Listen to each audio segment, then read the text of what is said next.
I always remember feeling confused when I ate breakfast on April the 1st, that is April Fool's Day. When I picked up the bowl and poured out my Cocoa Pops, 10 Weetabix would fall into the bowl.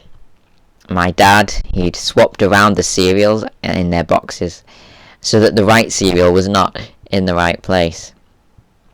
If you like being a practical joker, you might like to play a similar trick next week.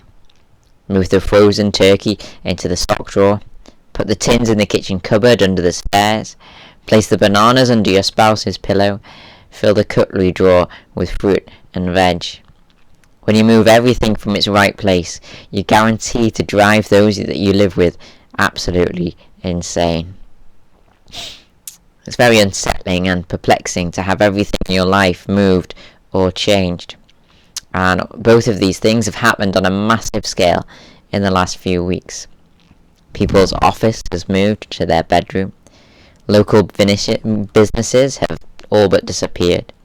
School playgrounds are sat silent and empty. All of our routines have dramatically changed.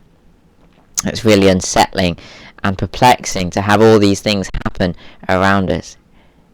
But the psalmist in Psalm 46 says that there's one place that we can find strength. Psalm 46 verses 1 to 3.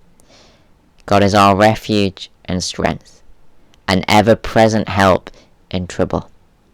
Therefore we will not fear, though the earth give way and the mountains fall into the heart of the sea, though its waters roar and foam, and the mountains quake with their surging. The writer of this psalm pictures the earth collapsing beneath him. The psalmist pictures the mountains crumbling and falling into the sea.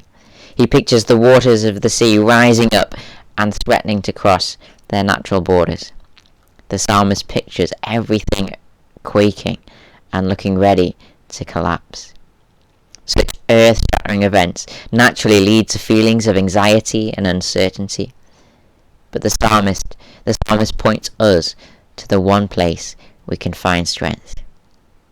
God is our refuge and strength, an ever-present help in trouble. Therefore, we will not fear. Verse 7, the Lord Almighty is with us. The God of Jacob is our fortress. In every change, in every situation of uncertainty, God always remains the same. He is the Lord Almighty who cares and is committed to us. He is the Lord Almighty upon whom we can depend.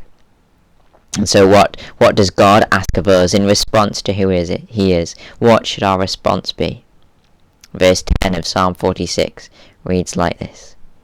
He says, "Be still and know that I am God." These words, be still, they're not God's command to isolate physically.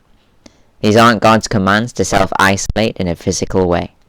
Instead, God is telling us to isolate, separate ourselves from all of our uncertainty and fear.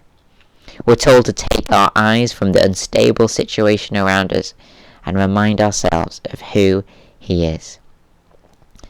Be still and know that I am God. God is our refuge and strength. The Lord Almighty is with us.